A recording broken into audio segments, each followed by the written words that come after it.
দিচ্ছে, বলেন না বাপ? হায় হায় হায়, যুবক তোমরা চেহারা দেখো না বাপ। এই ছেলেরা তোমরা চেহারা দেখো, তোমাকে বেনামাজি চেহারা দেখো আর নামাজি আমরা যারা আমাদের চেহারা মিলায় দেখো। দেখো না বাপ, দেখো, একটু হিসাব করে দেখো। একটা বিবেকবান মানুষরে বলে দেখো না কার চেহারা সুন্দর, কার চেহারাত মায়া লাগে, কার চেহারায় মহব্বত লাগে। দেখো না, দেখো না নাফরমানের চেহারা কেমন, পাথরের মতো, পাথরের মতো, পাষাণের মতো, পিশাচের মতো। ইমানদারের চেহারা নূরে নূরে চমকা। আল্লাহর নবী বলছেন, মান কাসুরা সালাতুহু হাসুনা ওয়াজহুহু। নবীজি বলেন, যার নামাজ যত বেশি তার চেহারার সৌন্দর্য তত বেশি। নামাজ যার বাড়ে চেহারার রং তার বাড়ে। রাসূলুল্লাহ রাসূলুল্লাহ সাল্লাল্লাহু আলাইহি ওয়াসাল্লাম, আমার শায়েখ আরিফ বিল্লাহ আল্লামা মুফতি মুশতাকুন নবী কাসেমি, তার চেহারার দিকে তাকাইলেই মনে হয় কি সুন্দর লাগে। আমি অনেক সময় বলি যে যদি কেউ বলে হযরত আপনি কি পাউডারটা ব্যবহার করেন, যদি বলতেন আপনার ক্রিমটা কি কোম্পানির, উনি বলবে হ্যাঁ আমি না রাত গভীরে তাহাজ্জুদের সেজদায় মালিকের জন্য চোখের পানি যখন ছাড়ি সেই ক্রিমটা ব্যবহার করি। সেই দামি ক্রিম আল্লাহ তাআলা চেহারায় নূর এনে দেয়, সৌন্দর্য এনে দেয়। যুগে যুগে আউলিয়া বুজুর্গরা কেন মানুষের এত প্রিয় পাত্র হয়েছে? ঈমানের সৌন্দর্যের কারণে, বন্দিগির সৌন্দর্যের কারণে মানুষের প্রিয় হয়েছে। অনেকে তো ভাষাও বুঝে নাই মানুষ, কিন্তু চেহারা দেখেই ঈমানওয়ালা হয়েছে। আরে সিলেটের যে শাহজালাল ইয়ামানি রাহমাতুল্লাহ আলাইহি, উনি সিলেট গেছেন, উনি মূলত ব্রাহ্মণবাড়িয়া জন্ম নিয়েছেন, ঠিক না? তো কি কথা কন না কেন? উনি কোন জায়গার মানুষ? নবীনগরে। কোথাকার? ইয়ামানের মানুষ। তো ইয়ামানের মাতৃভাষা নবীনগরের ভাষা। কি ভাষা? আরবি ভাষা। তো সেই ইয়ামানের, সে আরব দেশ থেকে তিনি আসছেন, কিন্তু এই দেশে যখন আসছেন তো এই শাহজালালের কথা এই সিলেটবাসী বোঝে না, সিলেটবাসীর কথা শাহজালাল বোঝে না। কিন্তু রব্বুল আলামিন চেহারায় এমন নূর দিছে, শুধু চেহারা দেখে লাখ লাখ বেঈমান কাফের মুসলমান হয়ে ঈমান গ্রহণ করেছে। কেন? ঈমানের সৌন্দর্য, বন্দেগীর সৌন্দর্য, ইবাদতের সুন্দর। ওই হেইতে মোবাইল টিপেছে, ওই দেখছেন প্লাস্টিক কেরম দেখছেন? হ্যাঁ, হিসাব হইল যে ফাত্তর ভাঙ্গে যাবে, মাগার হুজুর আমি লড়তাম না, ফাত্তর ছিদ্র হয়ে যাবে, আমি লড়তাম না হুজুর, জিডা আসি আসি। বউ মিয়া বউ, তুমিও বউ, বউ ভাই বউ, দেরি হবে না আর, বউ ভাই। বিবেক তো থাকা উচিত। এতগুলো গণ্যমান্য মানুষ, দ্বীনের কথা হচ্ছে, এরপরেও মোবাইল টিপতে মন চায় কেমনে? এই মোবাইল আমাদেরকে দিছে যা যা, নিচে তার চাইতে বেশি। বিশ্বাস করে কত লক্ষ পরিবার বরবাদ করে দিছে, কত নারী আপন স্বামী ছেড়ে পরকীয়ার ফাঁদে পড়ে অন্য পুরুষের হাত ধরে ভাগ্যা গেছে এই মোবাইলের সূত্রে। কত যুবক, কত পুরুষ, কত নারী তার স্বামী হারাইছে শুধু এই মোবাইলের ফাঁদে পড়ে। আহা, দিছে যা, নিয়ে গেছে তার চাইতে বেশি। কিছু উপকার তো দিছে, কিন্তু ক্ষতি নিয়ে গেছে অনেক, নিয়ে গেছে অনেক, অনেক নিয়ে গেছে। ছেলে পেলেদের নির্ঘুম রাত কাটে, সারা রাত ঘুমায় না, শুধু মোবাইল, শুধু উলঙ্গ ছবি, শুধু নর্তকী, শুধু নাচ, শুধু অশ্লীলতা। চেহারা সুরত দেখলে বোঝা যায় তো, গুনাহগারের চেহারা দেখলে বোঝা যায় তো বাপ। আরে কোরআনুল কারীমে তো আছে, হাসরের ময়দানে আল্লাহ তাআলা প্রত্যেক নাফরমানের চেহারায় তার গুনার চিহ্ন ভাষায় দিবেন। ইউরাফুল মুজরিমুনা বিসীমাহুম ফায়ুখাযু বিন-নওয়াসি ওয়াল আকদাম। ফেরেশতারা আল্লাহকে বলবে, আল্লাহ এই হাসরের মাঠে জাহান্নামী কারা কারা কেমনে বাইর করব? তো আল্লাহ তাআলা বলবেন, হাঁটো, লাইনে ঢোকো তোমরা। আমি আল্লাহ প্রত্যেক পাপীর চেহারার মধ্যেই গুনার চিহ্ন ভাসায় দেব, দেখায় দেব। ফলে তোমরা মাথার চুল, সামনের অগ্রভাগ এবং 2 পাও ধইরা ছাগলের বাচ্চা যেভাবে আলগি দেয় এইভাবে খপ করে সামনের চুল আর 2 পাও ধরে টান দিয়া আলগি দিয়া জাহান্নামে ফেলে। এটা কোরআনের আয়াত। ফায়ুখাযু বিন-নাওয়াসি ওয়াল আকদাম। এই জন্য এই পাঙ্কু চুল যারা জাহান্নামীর চুল। হ্যাঁ হ্যাঁ হ্যাঁ, অপেক্ষা করো। এই যে সামনে এদিকে এদিকে চুল কাটাইয়া যেগুলো ঝাঁকড়া, এই জঙ্গলির মতো, এগুলো মূলত ফেরেশতা জাহান্নামীদেরকে ধরার সুবিধার্থে। এই জন্য দুশ্মন এটা দিছে। তো কোরআনের আয়াত দ্বারা প্রমাণিত জাহান্নামীর চুল। কোরআনে আছে আবু জাহালের চুল। আল্লাহ তাআলা বলছে কাল্লা লা ইল্লাম ইয়ানতাহি লানাসফাআম বিন-নাসিয়া। এই কোরআনের আয়াত সূরা আলাকের মধ্যে আছে। আল্লাহ আবু জাহেলকে বলছে, আবু জাহেল তুই বেশি বাড়াবাড়ি করছ, কিন্তু তোরে কিন্তু সোজা করে এলাম আমি চাইস। তুই যেভাবে নাফরমানি করছিস আমার বন্ধুর, যদি না ছাড়ো এই বদ অভ্যাস, তা আমি হাসরের ময়দানে তোর সামনের চুল ধরে ফেরেশতা দিয়ে তোকে নিচে মাটিতে ফেলবো, এরপরে তোকে চূড়ান্ত বেজ্জতি করব। এই আয়াতের অর্থ লানাসফাআম বিন-নাসিয়া। তাহলে কি বোঝা গেল? সামনের এই বড় চুল এটা আবু জাহেলের চুল। আর ওই আয়াত দ্বারা কি বোঝা গেল? জাহান্নামীর চুল। আরেকটা আছে, কোরআন হাদিসে আছে, নবীজি বলছেন আখিরি জামানার সবচেয়ে ভয়ঙ্কর বেঈমান কাফের দাজ্জাল, সেই দাজ্জাল যে আসবে, প্রকাশ হবে, নবীজি বলছেন দাজ্জালের পরিচয় হলো 1 নাম্বার সে হবে শাবুন, যুবক। 2 কাতাতুন, তার চুল থাকবে এলোমেলো, আউলা জাউরা, এরকম চুল থাকবে। আল্লাহর নবী বলছে, মুসলিম শরীফের হাদিস। আর 3 আওয়ারুল আইন, একটা চোখ কানা এই অবস্থায়। তাইলে এই আউলা জাউলা এই চুল, এগুলো বর্তমানের ছেলেদের, এটা দাজ্জালের চুল, আবু জাহেলের চুল এবং জাহান্নামীদের চুল। এই 3 জনকে যদি তুমি আপন বানাইতে চাও, রাখো, অসুবিধা কি? তোমার সিদ্ধান্ত তুমি নাও, আমার সিদ্ধান্ত আমি নিলাম। আমি আবু জাহেলের সঙ্গী হতে চাই না, আমি দাজ্জালের সঙ্গী হতে চাই না, আমি জাহান্নামীদের সঙ্গী হতে চাই না। আল্লাহ মাফ করে দেন। তো আমার বাপ, আমরা এই 3টা কথা যদি বারবার ফিকির করি, আমাকে আল্লাহ অনর্থক বানায় নাই, আমার ব্যাপারে আল্লাহ গাফেল না, আর আমাকে আল্লাহর কাছে ফিরে যেতে হবে, এটা যদি আমরা ভাবি, তাহলে আমাদের মাথার চুল থেকে পায়ের নখ পর্যন্ত সারা দেহ, সারা অঙ্গ, ভেতরে এবং বাহিরে আল্লাহ তাআলার বন্দিগির অনুগামী, আল্লাহ তাআলার হুকুমের অনুগামী হতে সহজ এবং স্বাভাবিক হবে। আল্লাহ তাআলা বলেন আফা হাসিবিতুম আন্নামা খালাকনাকুম আবাসান। আমার বান্দা, যেন আল্লাহ তাআলা আফা হাসিবিতুম, হাজেরের সিগা, অর্থাৎ উপস্থিত, উপস্থিত, এই সামনের আইকে যেন বলতেছে, কাছে আই না। আফা হাসিবিতুম, এই তুমি কি এই ভেবেছ? যেন সামনাসামনি বলতে, এই তুমি কি এই মনে করছো? আন্নামা খালাকনাকুম আবাসান, আমি আল্লাহ তোমাকে অনর্থক বানিয়েছি, কোনো লক্ষ্য উদ্দেশ্য নাই। তুমি জানো এক বাবার 1 ফোঁটা বীর্য তৈরি করতে আমি রব্বুল আলামিন গোটা পৃথিবীকে সাজিয়ে, এরপরে খাদ্য কণিকা, পানি কণিকা আমি আল্লাহ তাআলা তোমার বাবার শরীরের মধ্যে প্রবেশ করিয়ে বীর্যের ফোঁটা তৈরি করেছি। আর সেই খাবার থেকে বীর্য, সেই খাবার গোটা পৃথিবীর থেকে আমি আল্লাহ বাছাই করে তোমার বাবার কাছে পৌঁছাইছি। তুমি একজন মানুষকে বানাইতে গিয়ে আমি রব্বুল আলামিন গোটা পৃথিবী ব্যবহার করছি। আপনি যা খেলেন, খাবারের লোকমাগুলো, কোনখান থেকে ভাত আসলো, কোনখান থেকে চাল আসলো, কোন ক্ষেতের ফসল, কার ক্ষেতের ফসল, আপনি কোথাকার পানি, কোথাকার তরকারি, কোথাকার লবণ, আপনি জানেন কি? কথা বলেন না, জানেন কেউ?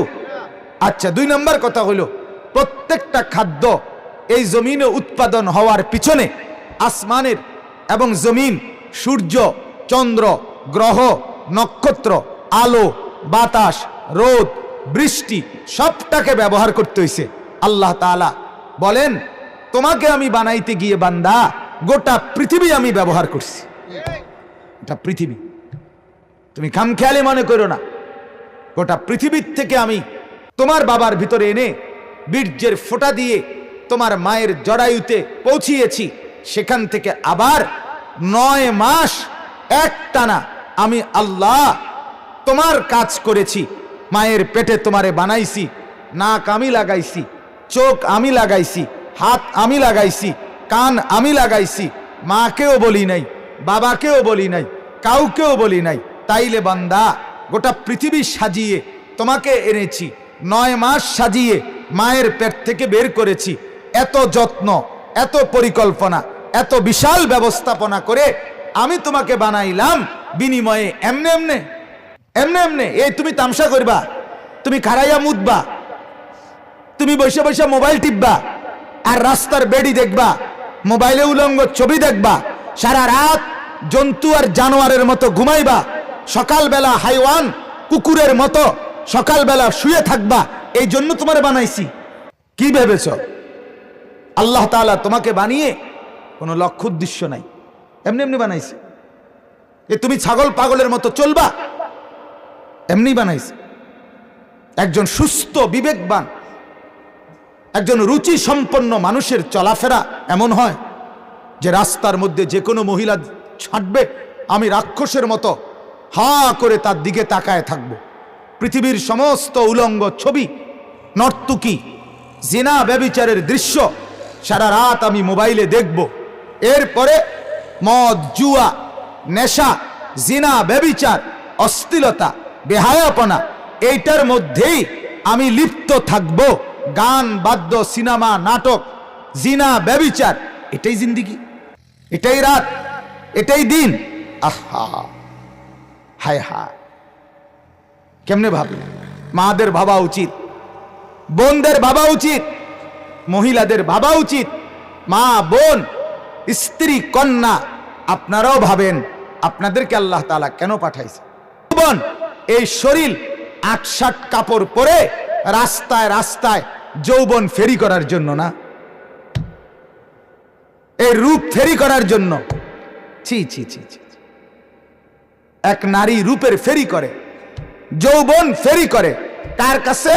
বখাটে, দুশ্চরিত্র, উচ্ছৃঙ্খল, অসভ্য, জানোয়ার প্রকৃতির যুবকদের ভোগের উপভোগের সামগ্রী হওয়ার জন্য। বেপর্দা নারী তো কি করে বলেন আপনি? বেহায়া নারী রাস্তায় কি করে? বাজারে মার্কেটে বেপর্দা নারী কি করে? রূপের ফেরি করে, যৌবন ফেরি করে। ফেরি, ফেরিওয়ালা, ফেরিওয়ালা। হা হা, হায় হায়, হায় হায়। জানেই না, আত্মপরিচয় যার নাই তার আছেটা কি? নিজেকেই যে চিনে না। আমি কে? আমি, আমার এই দেহ কার দেওয়া? আমি আসলাম কেন? আমি করছি কি? এত লক্ষ পুরুষ একজন বেপর্দা নারীকে দেখলে তার উপকার কি? তার ফায়দাটা কি বলেন? রাস্তার 100 যুবক তার দিকে তাকায় থাকলে ওই নারীর উপকারটা কি? আর যুবক তুমিও উলঙ্গ ছবি দেখলে তোমার উপকারটা কি? শরীরের ক্ষতি ছাড়া, নিজের যৌন ক্ষতি ছাড়া, নিজের শারীরিক যৌবনের সুঠাম শক্তি নষ্ট হওয়া ছাড়া অল্প কিছুদিনের পরে নিজের কোমরের ফ্যান কেবল নিচের দিকে পড়ে যায়, এটা টানন ছাড়া উর্ফের দিকে আর কি তা? আমি তো অনেক দেখি রাস্তাঘাটে ফ্যান ফইরে যায়, নিচের দিকে জায়গা, এই যে এটা আলগি দেয়, কত পরপর টানে, এটা উর্ফের দিকে। ওই যে না, এই যে শরীর লেগেছি। আমরা তো জীবনে কোনোদিন কোনো হুজুর জীবনে ফায়জামা এরম টানছে না। আস্তাগফিরুল্লাহ, আস্তাগফিরুল্লাহ, আস্তাগফিরুল্লাহ। এজন্য বাপ, আল্লাহ তাআলা বলেন, বান্দা, তাহলে প্রথম কথা হে পুরুষ, হে নারী, মনে রাখো তুমি, আল্লাহ বলেন আমি তোমাকে বেহুদা বানাইনি। আমার একটা পরিকল্পনা আছে, আমার একটা ইচ্ছা আছে। আমি এত কষ্ট করে তোমাকে সাজিয়েছি। লাকাদ খালাকনাল ইনসানা ফি আহসানি তাকওয়িম। আল্লাহ তাআলা বলেন আমি যেন এটা এমনি বুঝি। আল্লাহ যেন বলে, বান্দা শোনো, তোমার গল্প তুমি শোনো। আমি না যেদিন তোমার নাক লাগাইছি তোমার মায়ের পেটে, সেদিন আমি নাক লাগাইছি তো একবার, তাকাইয়া দেখছি লক্ষবার, তাকাইয়া দেখছি লক্ষবার। চতুর্দিকে আমি অসংখ্য প্রাণীকে নাক দিছি, গরু, ছাগল, কুকুর, বিড়ালের। তাহলে সবগুলোর দিকে তাকাইয়া দেখছি, তাকাইয়া আবার তোমাকে দেখছি। দেখে আমি যখন বুঝছি হ্যাঁ বান্দা তোমারটাই সবচেয়ে সুন্দর, তখন আমি আল্লাহ তাআলা এরপর একটা বানাইছি।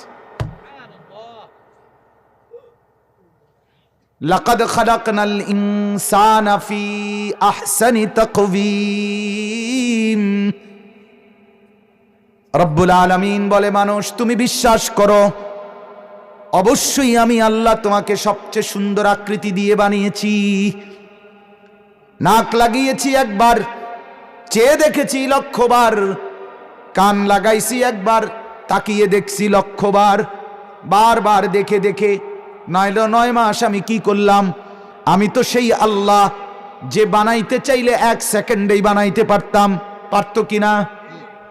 কোন বললেই তো হতো। আমি যদি বলি হও তাইলেই তো হয়ে যায়। তাইলে তোমাকে এতদিন কি করলাম? যত্ন করে বানিয়েছি, মনের মতো করে সাজিয়েছি। আমি আল্লাহর পছন্দ মতো তোমাকে বানিয়েছি। ফি আই সূরাতিম মা শাআ রাক্কাবাক। আল্লাহ বলে, বান্দা বিশ্বাস করো, আমি আল্লাহ আমার ইচ্ছে মতো পছন্দ করে তোমাকে চেহারার আকৃতি দিয়েছি। আমি সাজিয়েছি, আমি সাজিয়েছি, আমি সাজাইছি। ওয়ালাকাদ খালাকনাকুম সুম্মা সাওয়ারনাকুম। আল্লাহ বলে, বান্দা আমি বানিয়েছিও তোমাকে, আমি সাজিয়েছিও তোমাকে, বানাইছিও আমি, সাজাইছিও আমি। কে বানিয়েছেন? আল্লাহ। কে সাজিয়েছেন? আল্লাহ। আল্লাহ। তো সেই তোমাকে আমি এমনি এমনি বানাইলাম। তোমার কোনো ডিউটি নাই, কোনো কাজ নাই, তোমার যা মন চায় তাই করবে তুমি। আল্লাহ আমাদেরকে বুঝ দান করেন। 2 নাম্বার হলো কি মনে করা? আল্লাহ তাআলা বলেন, এক তো মনে রাখবা আমি তোমাকে অনর্থক বানাই নাই, বন্দিগির জন্য বানাইছি, ইবাদতের জন্য বানাইছি। গোটা পৃথিবী আমি তোমার জন্য, শুধু তোমাকে আমি আমার জন্য।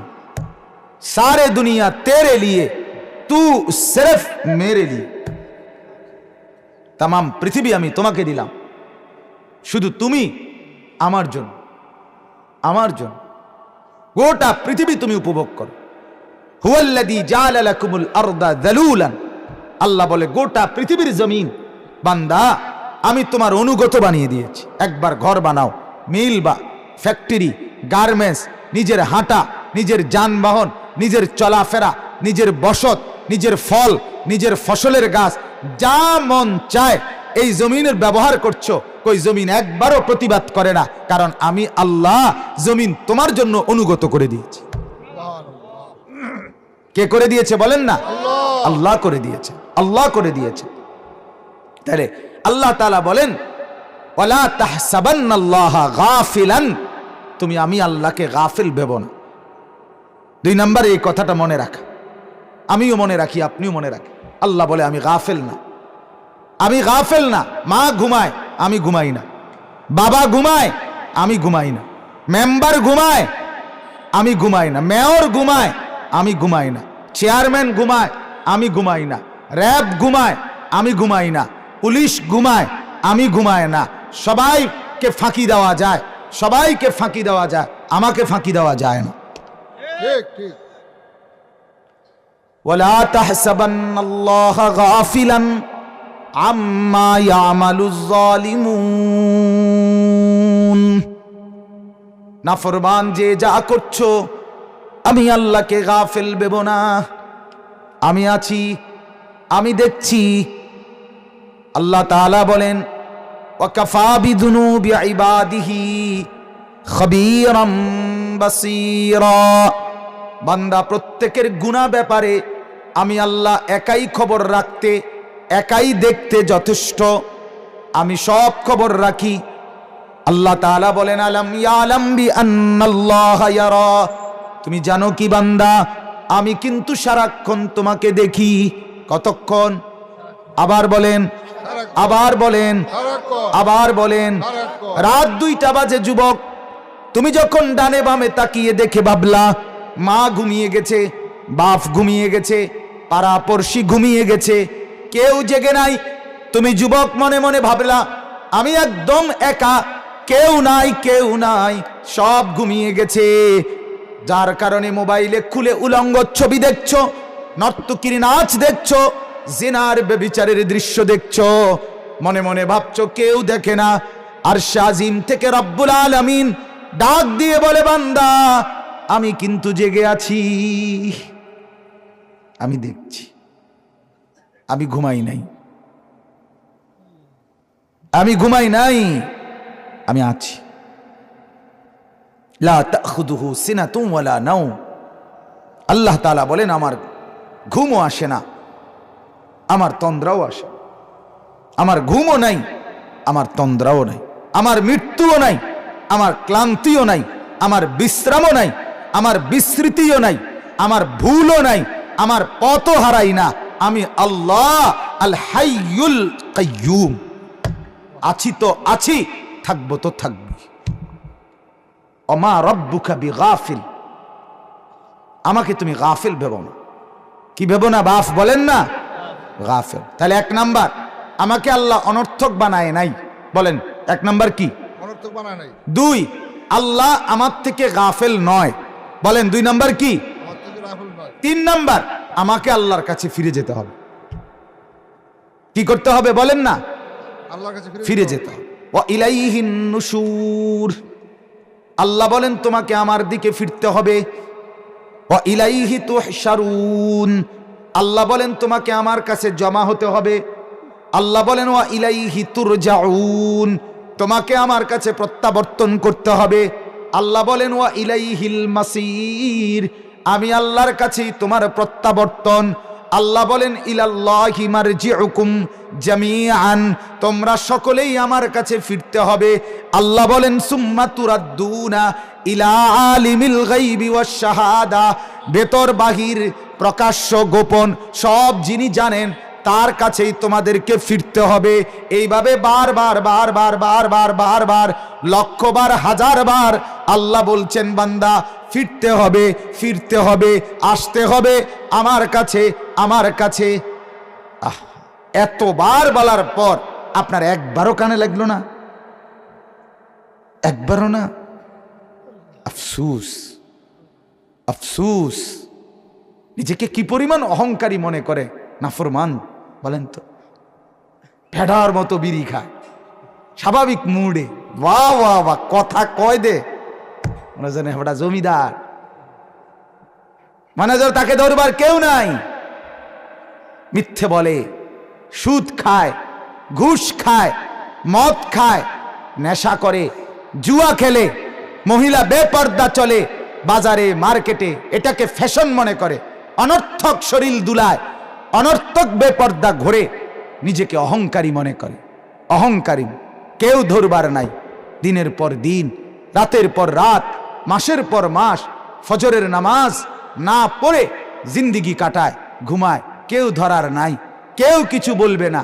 আল্লাহ তাআলা বলে বান্দা বিশ্বাস করো আমি না নগদ শাস্তি দিতে পারি, আমি পারি, সেই ক্ষমতা রাখি আমি, কিন্তু আমি বিচারের জন্য, ফায়সালার জন্য আলাদা একটা দিন, হাসরের দিন, কিয়ামতের দিন নির্ধারণ করেছি। ইন্না ইয়াউমাল ফাসলি কানা মিকাতা। একটা দিন ঠিক করছি, এই কারণে নগদ শাস্তি দিলাম না, নয়তো ইচ্ছে করলে প্রতিটা নাফরমানির পরে জলদি জায়গায় শাস্তি দিতে পারতাম। বলেন পারতো কিনা?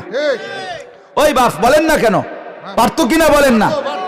ফজরের নামাজ না পড়ে আপনারা যারা ঘুমান, আপনাদেরকে আল্লাহ তাআলা যদি ফেরেশতা পাঠাইয়া বলতো এই যে তেজে ফজরের নামাজ পড়ে না, তার একটা ফাসাদ গিয়ে একটা লাথি মার, জানোয়াররে একটা লাথি দে, একটা লাথির লগে দেখা যাইব আর স্পিড বোর্ডে ওড়ন লাগতো না, টলারে ওড়ন লাগতো না, নরসিংদী গিয়ে পড়বো এমনি লাথির লগে,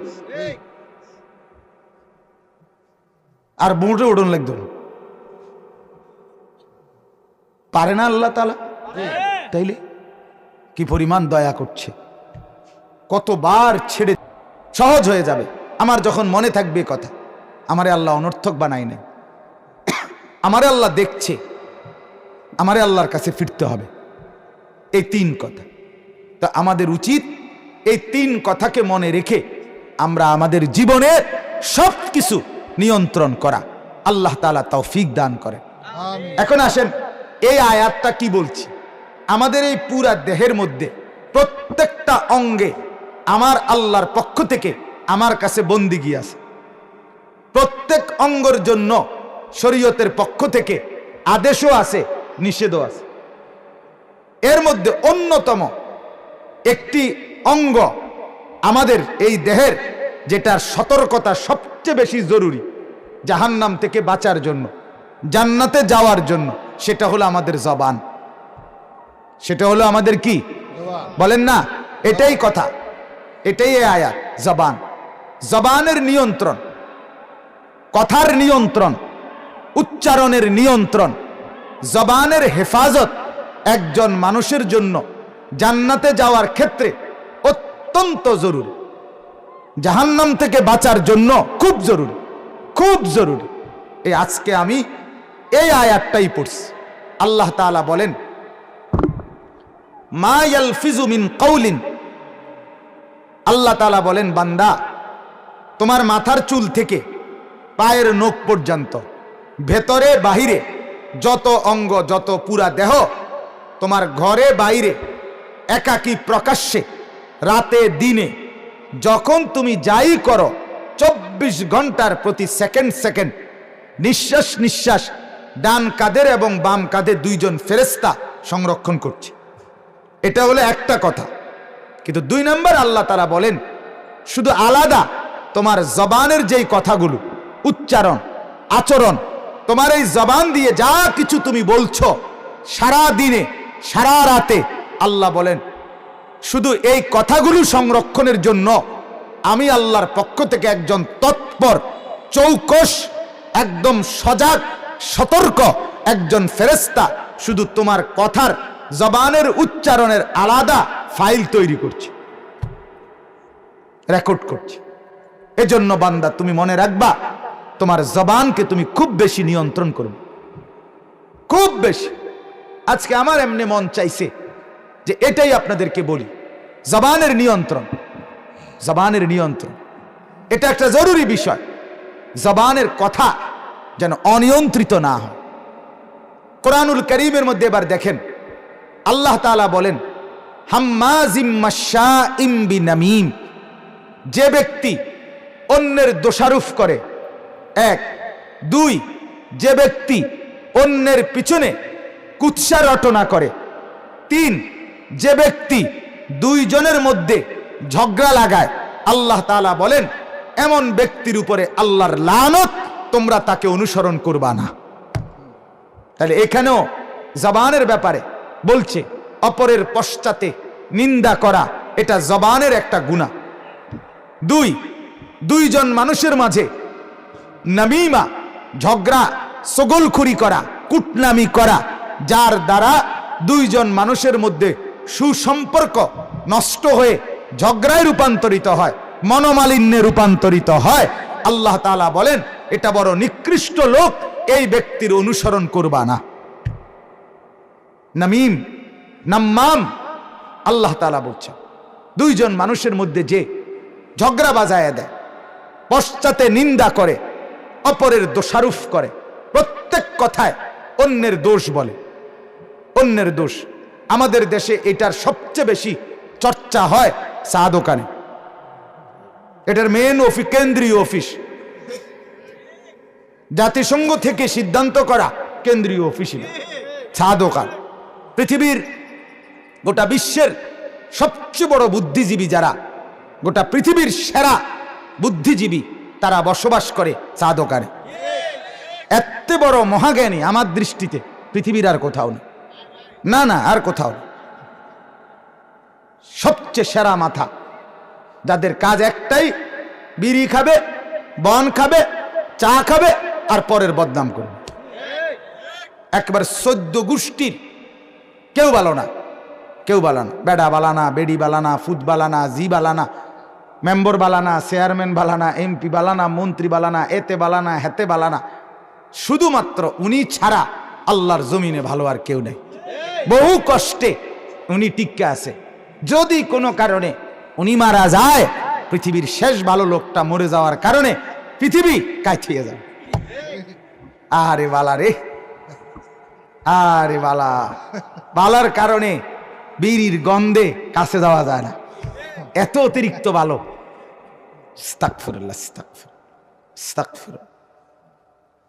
আল্লাহ তাআলা এই মন্দ আচরণ আল্লাহ তাআলা নিষেধ করছে, নিষেধ করেছে। কোরআনুল কারীমের মধ্যে আছে ওয়াইলুল লিকুল্লি হুমাযাতিল লুমাযা। আল্লাহ তাআলা বলে তাদের জন্য দুর্ভোগ, তাদের জন্য জাহান্নাম, তাদের জন্য আফসোস, যারা মানুষের সামনেও নিন্দা করে, পশ্চাতেও নিন্দা করে, সামনেও ত্রুটি বলে, পিছনেও ত্রুটি বলে। আল্লাহ তাআলা বলেন এই মানুষের জন্য আফসোস, দুর্ভোগ, জাহান্নাম। কেমন জাহান্নাম? আল্লাহ তাআলা নিজে বলছে এমন জাহান্নাম, নারুল্লাহিল মুকাদা, যেই আগুন আমি আল্লাহ নিজে জাহান্নামে জ্বালায় দেব। আস্তাগফিরুল্লাহ।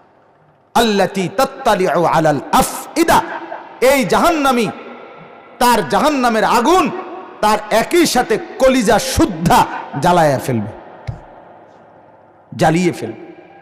আমার ভাই, জবানের হেফাজত করা। গোটা পৃথিবী সাজিয়ে তোমাকে এনেছি, 9 মাস সাজিয়ে মায়ের পেট থেকে বের করেছি, এত যত্ন, এত পরিকল্পনা, এত বিশাল ব্যবস্থাপনা করে আমি তোমাকে বানাইলাম। বিনিময়ে এমনে এমনে এই তুমি তামসা করবা, তুমি খারাইয়া মুদবা, তুমি বসে বসে মোবাইল টিপবা, আর রাস্তার বেড়ি দেখবা, মোবাইলে উলঙ্গ ছবি দেখবা, সারা রাত জন্তু আর জানোয়ারের মতো ঘুমাইবা, সকালবেলা হাইওয়ান কুকুরের মতো সকালবেলা শুয়ে থাকবা। এই জন্য তোমার বানাইছি। আল্লাহ পাক রব্বুল আলামিন কোরআনুল কারীমের বহু জায়গায় আমাদেরকে বলেছেন, বান্দা আমি রব্বুল আলামিন তোমাকে পৃথিবীতে পাঠিয়েছি, তোমাকে আমি দুনিয়ায় পাঠিয়ে আমি রব্বুল আলামিন তোমাকে বারবার একটা কথা বলে দিচ্ছি যে তুমি এ কথা ভেবো না দুনিয়ায় গিয়ে যে আমি আল্লাহ তোমাকে অনর্থক বেহুদা বানাইছি, এটা তুমি মনে করো না। 1 2 তুমি এটা মনে করো না আমি আল্লাহ তোমার থেকে গাফেল, বরং তুমি যতক্ষণ হায়াত পাও আমি 1 সেকেন্ড তোমার থেকে গাফেল না। আমার ব্যস্ততা অনেক, ধরে নাও আমি গোটা সৃষ্টি চালাই, মাখলুকাত চালাই, আমার অনেক কাম, কিন্তু এরপরেও তুমি মনে রাখো আমি 1 পলকের জন্য তোমার থেকে গাফেল না। কথা বুঝছেন কিনা? 3 তুমি এটা মনে রাখবা তোমাকে আমি আল্লাহর কাছে ফিরে আসতে হবে। কি করতে হবে বলেন? এই 3 কথা খেয়াল রাখবা।